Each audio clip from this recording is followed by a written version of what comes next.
Shattering against the floor-to-ceiling windows of the penthouse, the rain perfectly mirrored the fractured state of Felix's life. He had stared down federal agents, rival syndicates, and the barrel of a loaded gun without so much as a blink. Yet nothing could have prepared him for the icy dread that clawed at his throat when the phone rang at 2 a.m. It was Sarah. Sapphire was supposed to have arrived at her apartment 3 hours ago, seeking refuge from his temper. "Felix!" Sarah's voice trembled through the static, barely audible over the thunder. She never made it. Sapphire's gone.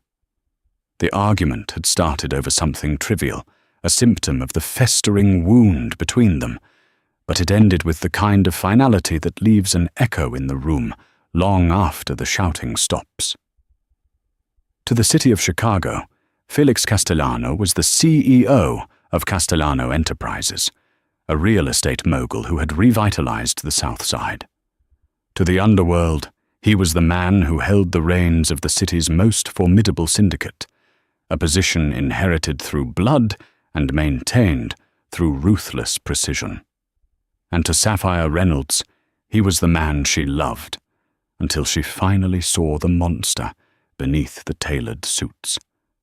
Sapphire wasn't meant for his world. She was an art restorer at the Field Museum, a woman whose life was defined by careful preservation, patience, and light. She smelled of linseed oil and vanilla, a stark contrast to the scent of gunpowder, cold cash, and cheap cigar smoke that clung to his lieutenants. They had managed a delicate dance for 2 years, keeping his reality separate from their sanctuary. But walls in his world were notoriously fragile.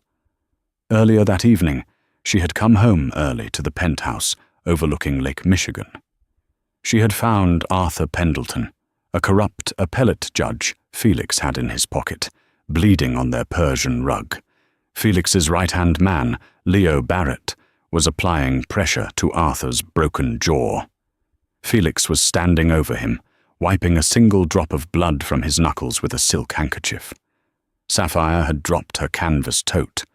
The thud of it hitting the hardwood floor was the loudest sound he had ever heard. "Dom?" she had whispered, her voice fragile, barely carrying over the low hum of the city below. He had ordered Leo to get Arthur out. Once the heavy oak doors clicked shut, the storm inside the penthouse began, rivaling the tempest brewing over the lake outside. "Tell me it's not what it looks like," she pleaded, pacing the length of the living room, her hands trembling as she pushed her auburn hair out of her face. "Tell me you aren't the animal the papers say you are." "I do what is necessary, Sapphire," he had replied, his voice dangerously calm, though his chest felt tight. "This city doesn't run on charity. It runs on leverage." "Leverage?" she cried, tears spilling over her eyelashes, catching the dim ambient light of the room. "You were torturing a man in our home. You lied to me, Felix. For 2 years, you told me the violence was in your past. You swore to me."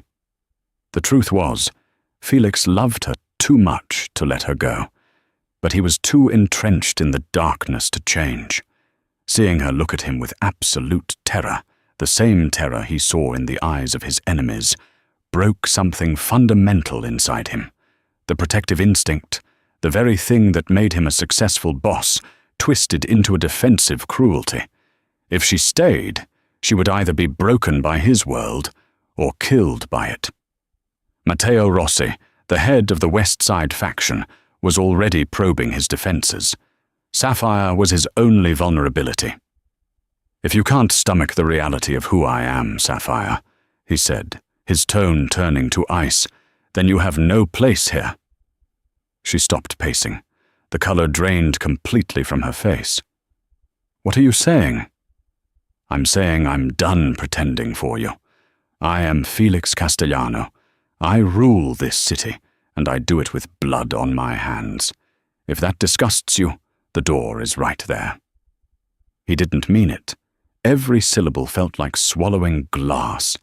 He wanted to cross the room, fall to his knees, bury his face in her stomach, and beg for her forgiveness. He wanted to promise her he'd burn his empire to the ground just to see her smile again. But he stood rigid, his hands clasped behind his back, a statue of indifference. He was pushing her away to save her from the crossfire he knew was coming. The thunder cracked outside, vibrating through the reinforced glass. The rain began to lash against the windows in blinding sheets. Sapphire looked at him for a long, agonizing minute. The terror in her eyes slowly hardened into a profound, devastating grief. "You're right," she whispered, her voice hollow. "I don't belong here. I never did." She turned, grabbing her coat and her purse. "It's a hurricane out there," he noted, a momentary lapse in his cold facade. "Take one of the drivers. Have Silas take you."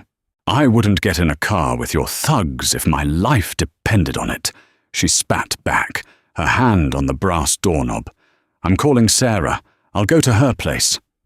"Sapphire." "Don't," she interrupted, not looking back. "Just don't." The heavy door slammed shut.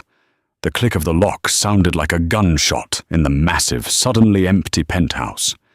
He stood in the silence, listening to the furious storm outside, convincing himself he had done the right thing. He had made her leave. He had saved her. Felix poured himself 4 fingers of Macallan 25, the amber liquid burning a path down his throat, but it did nothing to melt the ice forming in his chest. He watched the clock. 10 minutes. 20. She would be walking down to the underground garage, getting into her silver Mercedes. It would take her 45 minutes to navigate the flooded streets of Chicago to reach Sarah's brownstone in Lincoln Park. He settled into his leather armchair, waiting for the inevitable text she always sent when she arrived somewhere safely, a habit born of their deep, now shattered connection.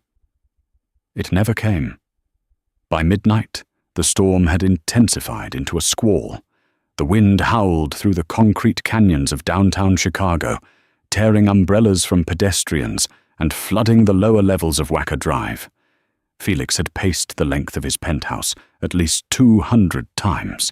The scotch bottle was half empty, yet he was entirely sober. His phone sat on the glass coffee table, an inanimate object mocking his growing panic. Why hasn't she texted? He rationalized. She was furious. She was heartbroken. Why would she extend the courtesy of a check-in to the man who had just emotionally eviscerated her? She was probably sitting on Sarah Jenkins's couch, wrapped in a blanket, crying into a cup of tea, cursing his name. At 1 a.m., his patience snapped. He picked up the phone and dialed her number. Ring, ring, ring. "Hi, this is Sapphire. Leave a message at the beep." He hung up. He dialed again. Voicemail. The cold detachment he used to rule the Castellano family began to fracture. He walked over to the security monitors built into the wall of his study and pulled up the underground garage feeds. Scrubbing back to 9:45 p.m., he watched the grainy black and white footage of Sapphire walking to her car. She looked small, her shoulders shaking. She was crying. His chest tightened painfully. She got into her Mercedes, started the engine, and pulled out of the garage, the taillights disappearing into the ramp's incline. At 2 a.m., the phone in his hand vibrated, nearly startling him into dropping it.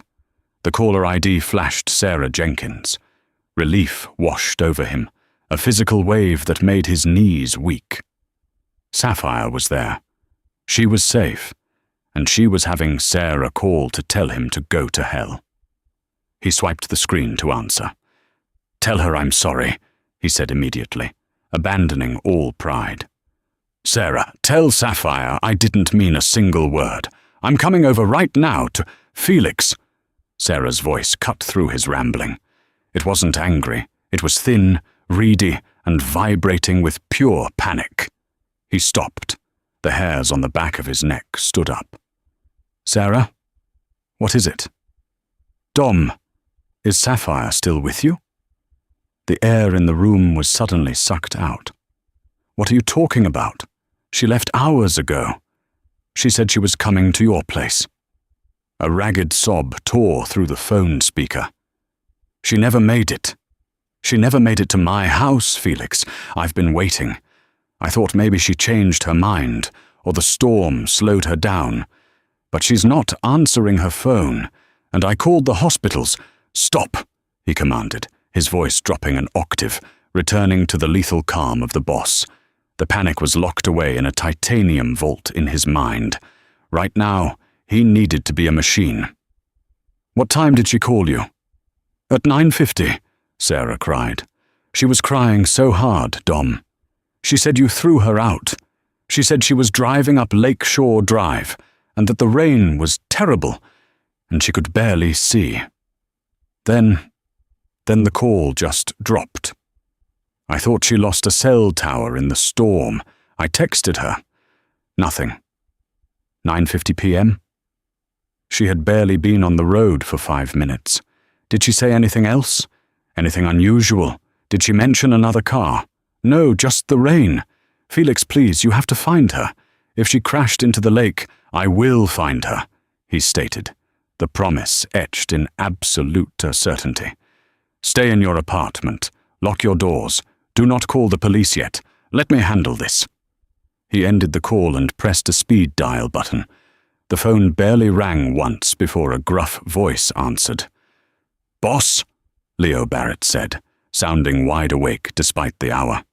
Wake up the crew, Felix ordered, striding toward his bedroom to grab his shoulder holster. Call Silas. Call Tommy Gallagher. Call everyone on the North Side payroll. Sapphire is missing. There was a half-second pause, Leo absorbing the gravity of the situation, before he shifted gears. Where was she headed? Lincoln Park. She took Lakeshore Drive north. She lost contact at 9:50 p.m. Get men on every inch of that route. Check the embankments, the underpasses, the alleys. Tap into the city traffic cams. Pay off whoever you need at the dispatch center. I want her car found 10 minutes ago. Consider it done. Are we anticipating an accident, or... Felix strapped the leather holster over his shoulders, checking the magazine of his Sig Sauer. I don't believe in accidents, Leo, especially not tonight. If Matteo Rossi got to her... He didn't finish the sentence. The violent, bloody images that flashed through his mind were too dark to vocalize. We'll tear the city apart, Dom. We'll find her. I'm heading out, he said.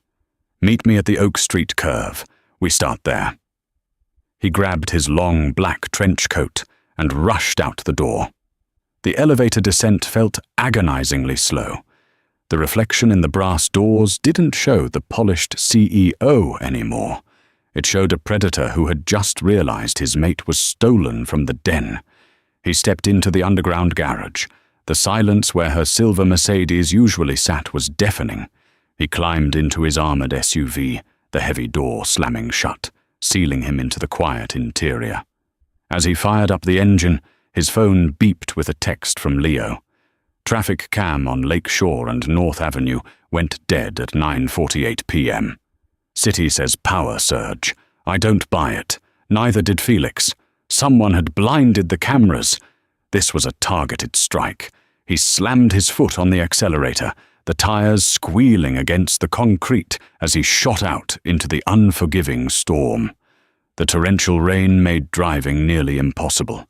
The windshield wipers on their highest setting were useless against the deluge. Lake Michigan was a black, churning void to his right, the waves crashing violently against the concrete barriers, spraying foam over the empty highway. His convoy of 4 black SUVs moved in a staggered formation, sweeping the desolate lanes of Lake Shore Drive. They drove at a crawl, high beams piercing the sheets of rain. His eyes strained, searching for a flash of silver, a broken guardrail, skid marks, anything. The radio on his dashboard crackled. "Boss, it's Tommy. I'm taking the exit ramp near LaSalle. Nothing here but flooded gutters. Keep looking, Felix barked into the radio. Check the service roads. His heart hammered a frantic, irregular rhythm against his ribs. It had been 4 hours since she vanished. In his line of work, the first 48 hours of a disappearance were crucial. In a gang war, the first 4 hours usually meant the difference between a hostage and a corpse. They approached the North Avenue curve, right where the traffic cameras had conveniently died. Felix slammed on the brakes. The SUV fishtailed slightly on the slick asphalt before coming to a halt. "Leo," he spoke into the radio, his eyes locked on an anomaly ahead. "Pull up ahead of me and block the lanes. Cut off all traffic." "Copy that." He shoved his door open, stepping out into the freezing downpour. The wind immediately soaked him to the bone, whipping his coat around his legs. He didn't feel the cold. All he felt was the adrenaline coursing through his veins like battery acid. There, pulled half onto the grassy median, obscured by the shadows of the overpass, was Sapphire's silver Mercedes. He broke into a run. "Sapphire!" He roared over the roar of the thunder. He reached the vehicle. The driver's side door was hanging wide open. The interior dome light was flickering faintly.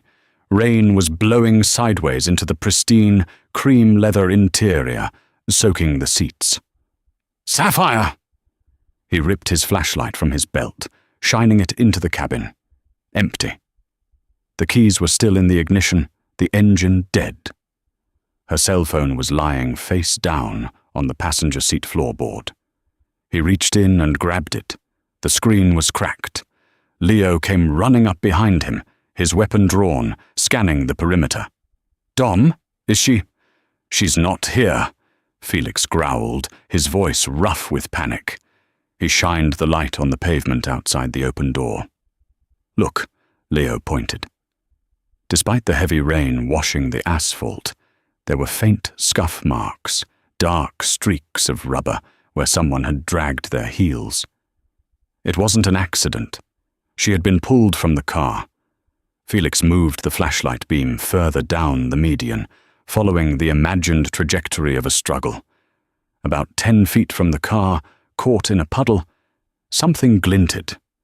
He walked over, his boots splashing in the water, and crouched down. His breath hitched. It was a delicate gold chain, broken at the clasp. Attached to it was a small emerald pendant.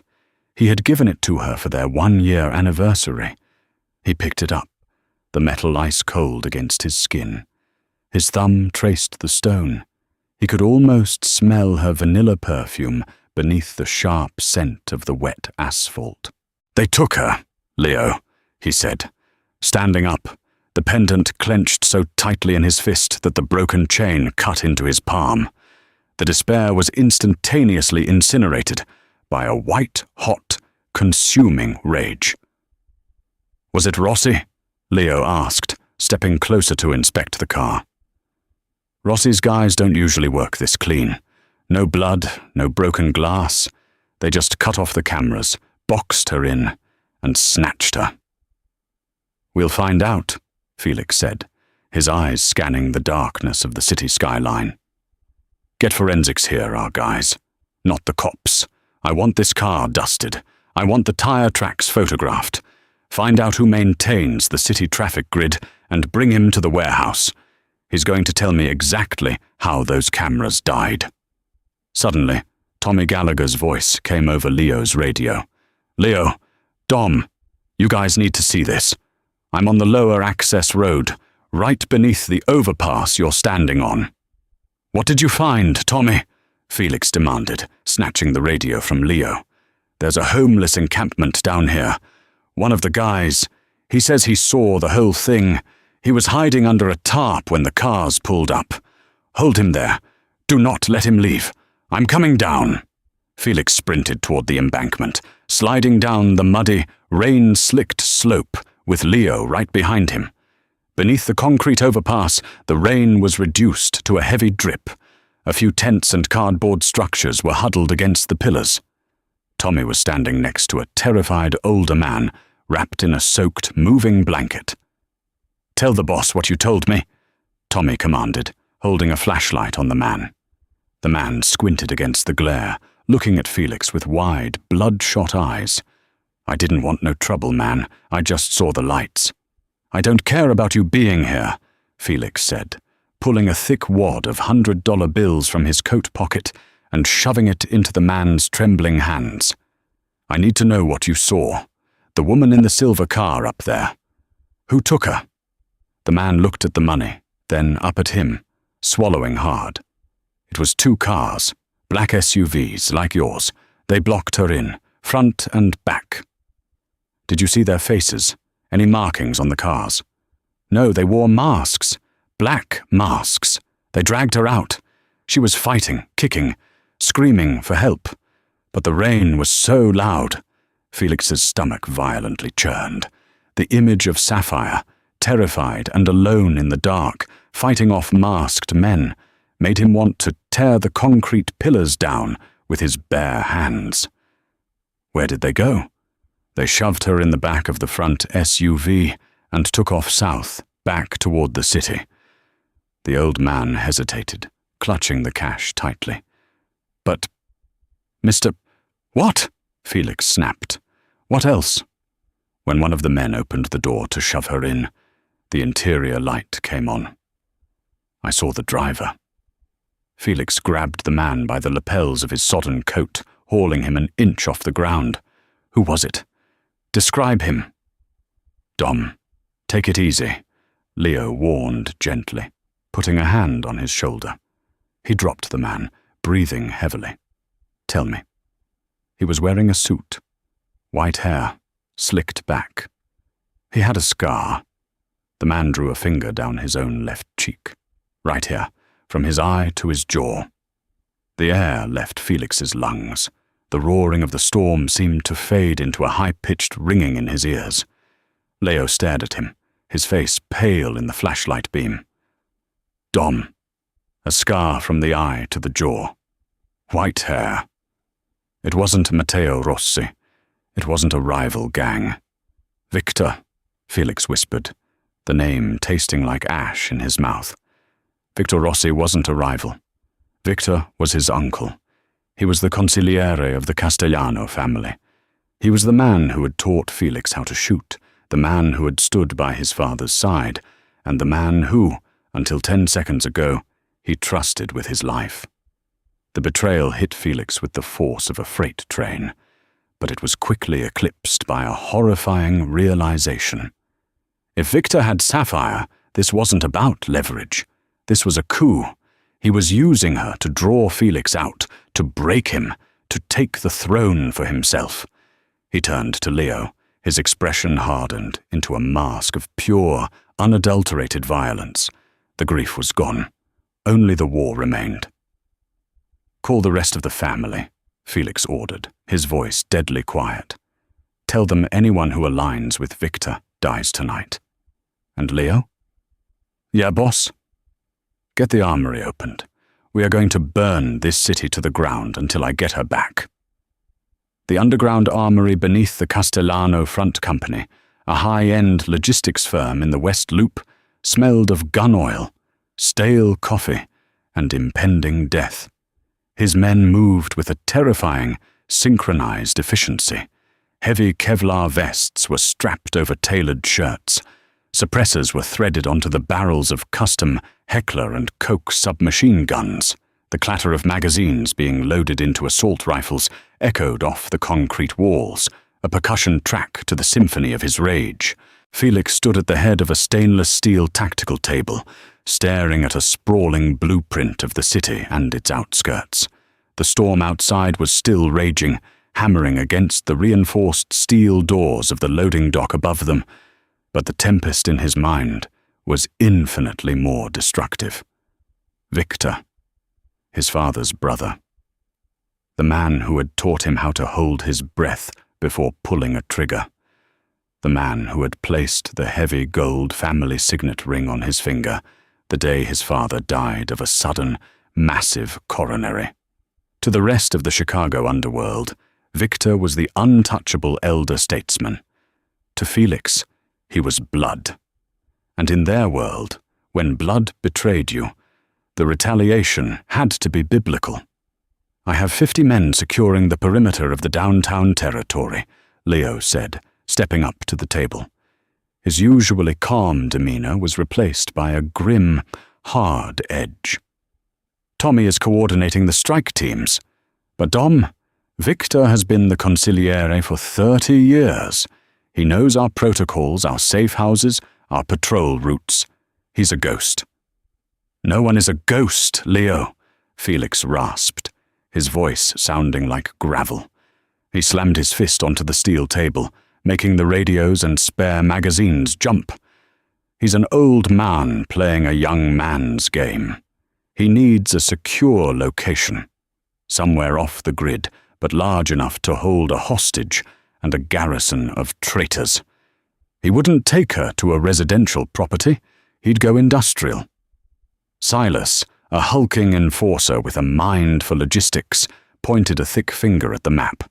"What about the old shipping yards in Gary? The family still owns a warehouse down there." "Too exposed to the lake winds in this storm, and the access roads flood," Felix countered, rubbing his temples. The image of Sapphire's terrified face flashed in his mind, her auburn hair plastered to her cheeks, her soft hands bound. The thought threatened to blind him with panic. He shoved it down. "Think like Victor. Where did he operate before my father centralized our assets? Where was his stronghold in the 90s? Leo's eyes widened slightly. "The Hammond Iron Works, the abandoned foundry just across the Indiana border. We haven't used that place in 2 decades because of the asbestos and structural rot. It's a tomb." "Exactly," Felix said, a lethal calm washing over him. "It's a tomb, perfect for a coup, and perfect for burying a king." Before they could mobilize, the heavy steel door to the armory hissed open. 2 of his loyal soldiers dragged a bruised, bleeding man into the harsh fluorescent light. It was Sal Maroney, a mid-level capo who ran the docks for Victor. Sal was clutching a shattered collarbone, his breathing ragged. They threw him to the concrete floor at Felix's feet. "We caught him trying to empty a safe at the docks, boss," one of the soldiers grunted. "He was packing a bag for a flight to Costa Rica." Felix walked slowly around the table, the rhythmic tap of his leather shoes echoing loudly. Sal looked up at him, his eyes wide with a terror that Felix recognized. It was the terror Sapphire had felt looking at him just hours ago. "Sal," Felix said softly, crouching down so they were eye to eye. "You look like a man who knows the ship is sinking." "Dom, I swear to God, I didn't know he was going to touch the girl," Sal stammered, blood bubbling at the corner of his mouth. "Victor just said we were making a move, consolidating power. He said you were weak, that you were letting a civilian dictate family business." Felix reached out and gently patted Sal's uninjured shoulder. "Where is he, Sal?" "He'll kill me, Dom. He's crazy. He's been planning this for years." "If you don't tell me where he took Sapphire," Felix whispered, leaning in so only Sal could hear, "what Victor will do to you will seem like a mercy compared to what I am about to do. I will keep you alive for weeks, Sal. I will peel away everything that makes you human." Sal swallowed hard, a sob catching in his throat. "Hammond, the old ironworks. He's got 30 men there, heavily armed. It's a fortress, Dom. You walk in there, you're dead." Felix stood up, adjusting the cuffs of his shirt. "Thank you, Sal." He looked at Leo. "Lock him in the holding cell. If Sapphire is harmed in any way, burn him alive." As they dragged a screaming Sal away, Felix turned back to his men. The room was deathly silent. They were waiting for the word. "Listen to me," he commanded, his voice projecting across the cavernous room. "Tonight, the rules of engagement are suspended. Every man who stands with Victor Castellano has forfeited his life. We do not negotiate. We do not take prisoners. We tear that foundry apart, piece by piece, until Sapphire is safe." He grabbed an assault rifle from the rack, racking the charging handle with a sharp, metallic clack. "Let's go hunt." The cold was the first thing that truly registered for Sapphire, seeping through the damp fabric of her blouse and sinking deep into her bones. She was tied to a heavy metal chair, the rough nylon of zip ties biting brutally into her wrists behind her back. She opened her eyes, blinking against the harsh glare of a single, swinging halogen work light. The air tasted of rust, mold, and ancient industrial dust. Shadows danced ominously across towering, rusted machinery and crumbling brick walls. The rain pounded relentlessly on the corrugated tin roof high above, creating a deafening, metallic roar. Her head throbbed with a sickening pulse. The memory of the ambush flooded back in a disorienting rush. The blinding headlights cutting through the storm, the sudden jolt of the collision, the masked men ripping her car door open. She had fought.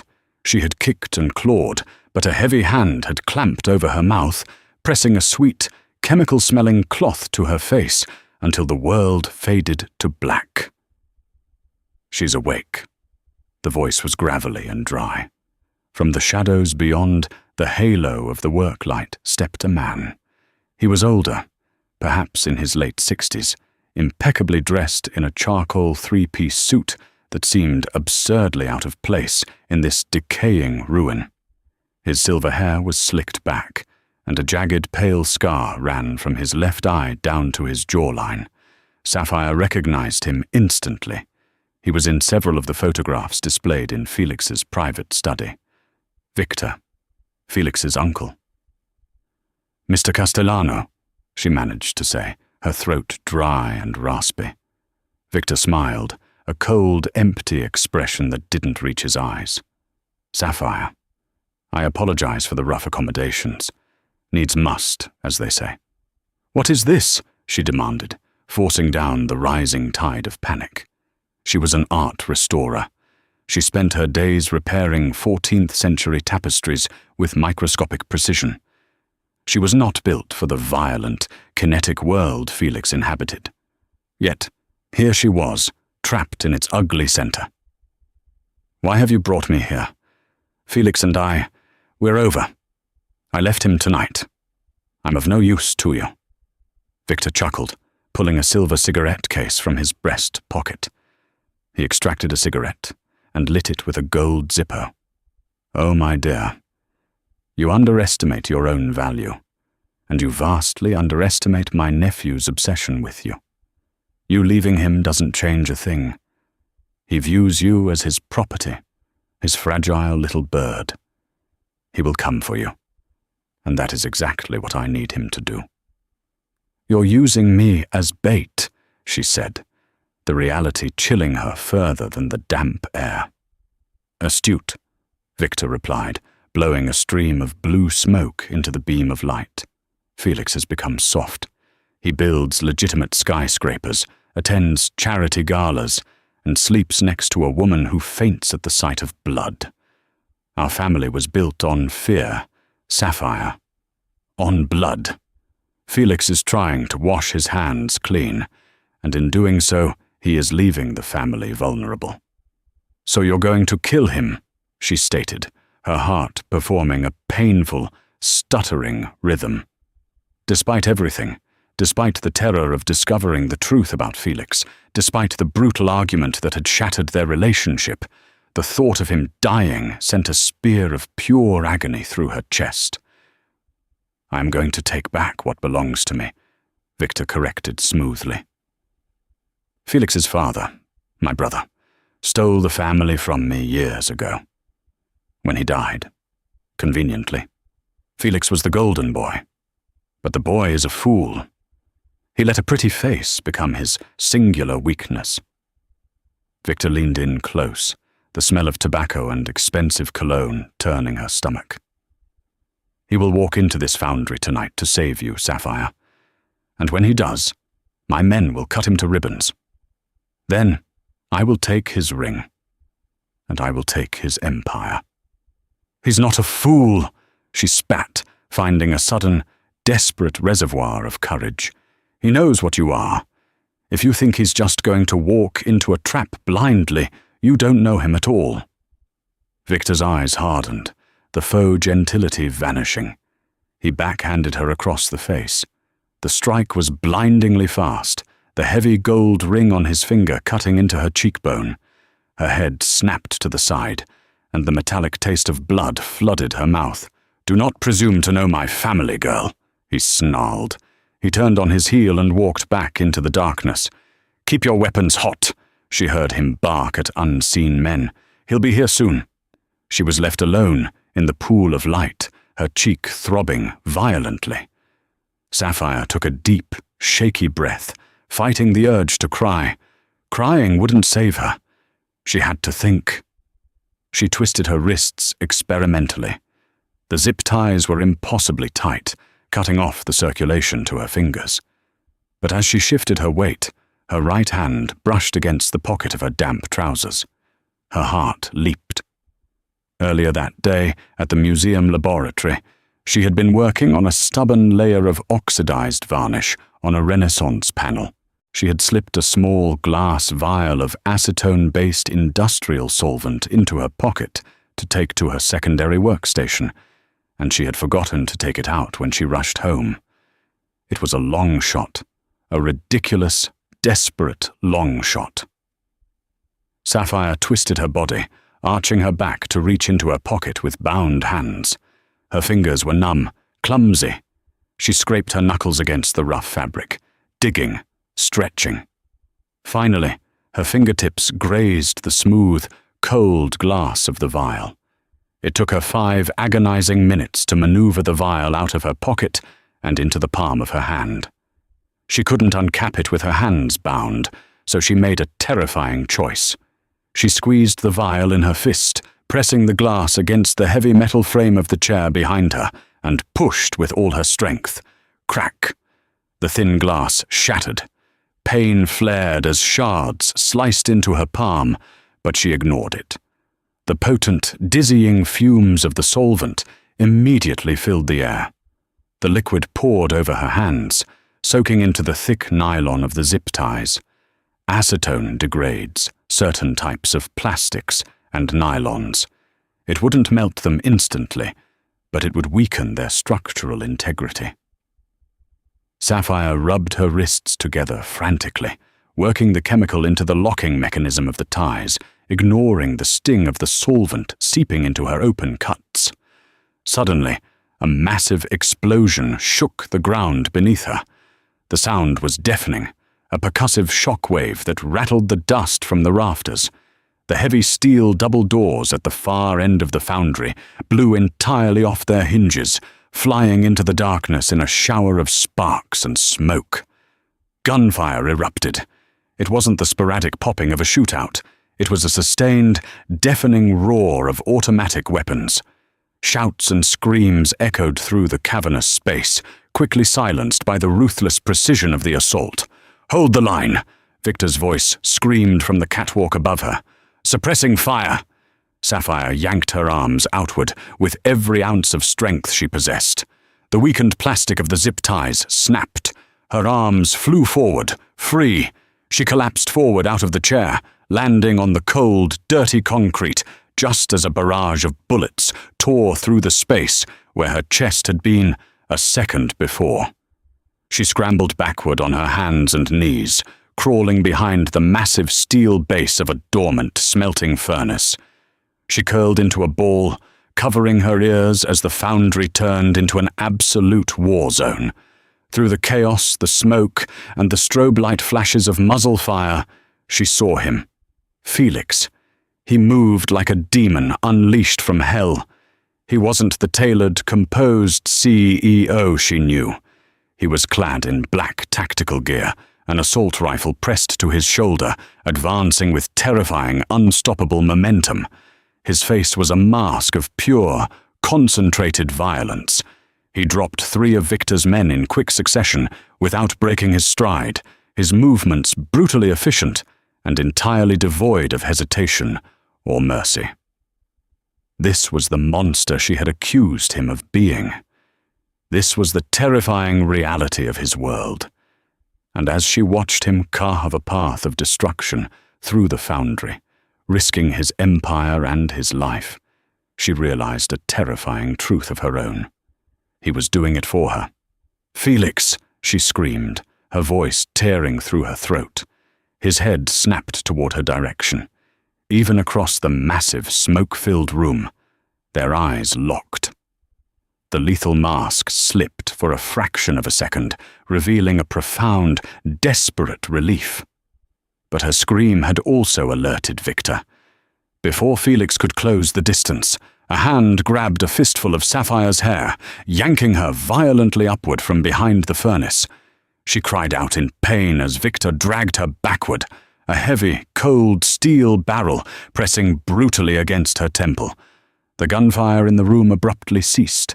A terrifying, ringing silence fell over the foundry, broken only by the steady drumming of the rain on the roof and the groans of the dying.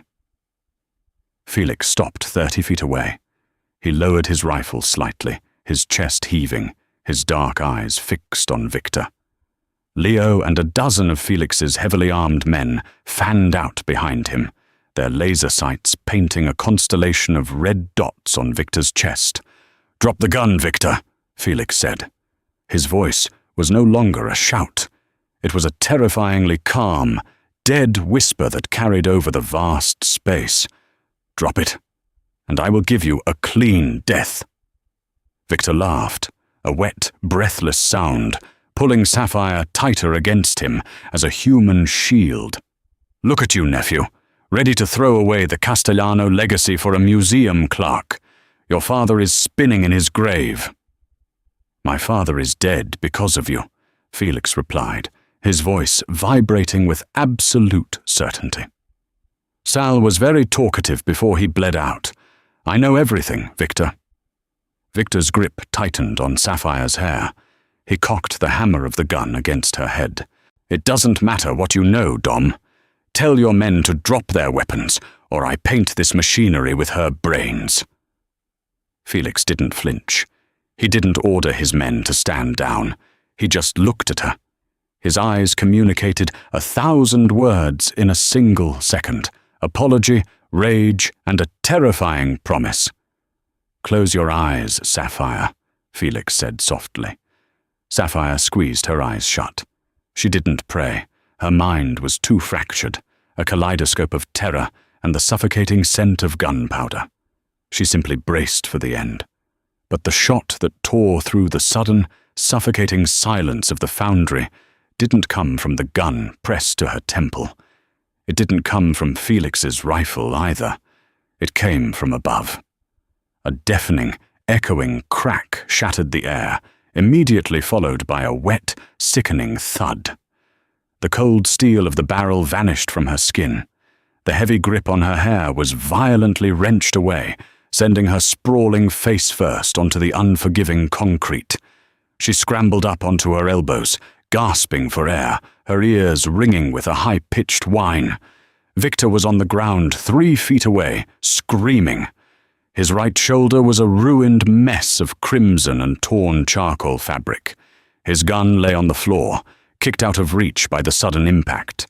High above them, on the rusted iron catwalk near the ceiling, the shadowy, hulking figure of Silas stepped into the ambient light, slowly lowering a suppressed, high-caliber sniper rifle. He had flanked the entire operation while Felix held Victor's attention. Chaos threatened to erupt once more, but Felix raised a single, commanding fist. His men held their fire. The surviving loyalists of Victor's faction, realizing their leader was bleeding out on the floor and they were completely surrounded, slowly began to lower their weapons, kicking them across the concrete in absolute surrender. Felix didn't look at them. He closed the distance between Sapphire and himself in 3 long strides, dropping to his knees beside her. The assault rifle was cast aside, clattering uselessly against a steel beam. "Sapphire," he breathed, his voice cracking, devoid of the monstrous authority he had commanded. just moments before. He reached out, his hands hovering over her, terrified to touch her, terrified he might break what little was left of her composure. She looked at his hands. They were covered in dirt, grease, and the blood of the men he had just slaughtered to get to her. She looked up at his face, streaked with sweat and soot, the tailored perfection of his life stripped away to reveal the raw, desperate man beneath. She didn't pull away. Sapphire lunged forward, burying her face into his tactical vest, her fingers desperately gripping the heavy Kevlar. A ragged, shuddering breath tore out of Felix.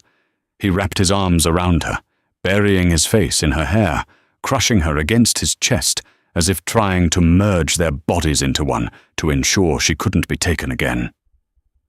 "I've got you," he whispered fiercely, rocking her slightly. "I've got you. You're safe." They stayed like that for what felt like an eternity, an island of desperate relief in a sea of carnage. But the groan of the dying patriarch forced the real world back upon them. Felix slowly pulled back, his dark eyes scanning her face, cataloguing the bruise forming on her cheekbone where Victor had struck her, the cuts on her hands from the shattered glass vial. A terrifying cold fury settled back over his features, hardening his jaw. He stood up, his towering frame casting a long, ominous shadow over Victor, who was clutching his shattered shoulder, his silver hair plastered to his forehead with sweat. "You always were a relic, Victor," Felix said, his voice dropping to that lethal, dead calm. "You thought you could run this city like it was the old outfit days under Tony Accardo. You thought you could just bleed Chicago dry and expect blind loyalty." Victor coughed, spitting a dark glob of blood onto the concrete. "I am family. I am Castellano blood. You lost the right to that name the second you put a hand on her," Felix replied. He reached down, grabbing Victor by his uninjured lapel, hauling the older man halfway off the floor. Sapphire watched, her breath caught in her throat. She expected Felix to draw his sidearm. She expected him to execute his uncle right in front of her, solidifying the nightmare she had witnessed tonight. Instead, Felix grabbed Victor's left hand. With a brutal, uncompromising twist, he ripped the heavy gold consigliere ring from Victor's finger. The metal scraped against bone, and Victor let out a sharp howl of pain. Felix tossed the ring to Leo, who caught it effortlessly. "You aren't getting a martyr's death tonight," Felix stated, dropping Victor back to the floor. "You are going to live, Victor, but you won't exist. Not here." Felix looked over his shoulder at his second-in-command. "Leo, take him to the black site in Gary, the underground cells. Lock him in the dark. He doesn't see the sun. He doesn't speak to another human being. Let him rot in the very tomb he tried to bury me in." "No," Victor gasped, genuine terror finally breaking through his arrogant facade. "Dom, kill me. Just kill me." "Death is too kind for a rat," Felix spat. He turned his back on his uncle's pleading and walked back to Sapphire. He scooped her up into his arms as effortlessly as if she weighed nothing at all. She rested her head against his shoulder, closing her eyes against the blinding halogen lights and the sight of the ruined men on the floor. As he carried her out of the Hammond Ironworks and into the freezing, relentless downpour, the reality of what had just transpired settled over her like a heavy, suffocating blanket. Felix had saved her life, but he had done it by confirming every horrific suspicion she had ever held about him. The ride back to downtown Chicago was shrouded in a heavy, impenetrable silence. The storm was finally breaking, the torrential rain reducing to a steady, melancholic drizzle. The city skyline emerged from the gloom, bruised in the pre-dawn light. Sapphire sat in the back of the armored SUV, wrapped in a thick wool blanket, staring blankly out the reinforced window, Felix sat beside her, equally silent. He hadn't tried to touch her since he put her in the car. He was giving her space, perhaps realizing that the gap between them had widened into an unbridgeable chasm. When they finally reached the penthouse, the private elevator ride felt like ascending to an execution clock. Dr. Harrison Keller, the family's discreet physician, was already waiting in the living room. He asked no questions as he meticulously cleaned and bandaged the deep cuts on Sapphire's palms and applied a cold compress to her bruised cheek. Felix stood by the floor-to-ceiling windows, staring out at the turbulent grey waters of Lake Michigan, a glass of amber scotch untouched in his hand. Once the doctor departed, leaving behind a bottle of painkillers and a heavy quiet, the true reckoning began. Sapphire stood up from the velvet sofa. Her body ached, a deep, pervasive soreness that radiated through her bones, but her mind was entirely clear. The fear was gone, burned away by the sheer exhaustion of the night. "You were right," she said, her voice hoarse but steady. Felix didn't turn around. His broad shoulders tensed under his ruined, blood-stained shirt. "About what?" "When you told me to leave. When you said I didn't belong in your world." She walked slowly toward him, stopping a few feet away. "I watched you kill those men tonight, Felix. I watched you move through that factory, like a machine built for nothing but death. You didn't even blink." He finally turned to face her. The hollow, devastated look in his eyes physically hurt to see. He looked like a man standing on the gallows, waiting for the lever to be pulled. "I told you who I was, Sapphire," he said softly, his voice rough with unshed emotion. "I tried to shield you from it, and when I couldn't, I tried to push you away to protect you, and I failed at both. Because of me, you were almost killed." He walked over to his heavy oak desk, opening a side drawer. He pulled out a thick manila envelope and set it on the polished wood. "What is that?" she asked. "It's a way out," Felix replied, staring at the envelope as if it were radioactive. "Passports. Untraceable accounts in Zurich with enough money to ensure you never have to work another day in your life. A new identity. Far away from Chicago. Far away from me." He looked up, his dark eyes locking onto hers, filled with a heartbreaking resignation. "You take this, Sapphire. You walk out that door, and I swear on my life you will never see my face again. No one in my world will ever find you." She stared at the envelope. It was the logical choice.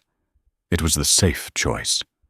It was the culmination of every sane instinct a civilian should have after being kidnapped by a mobster.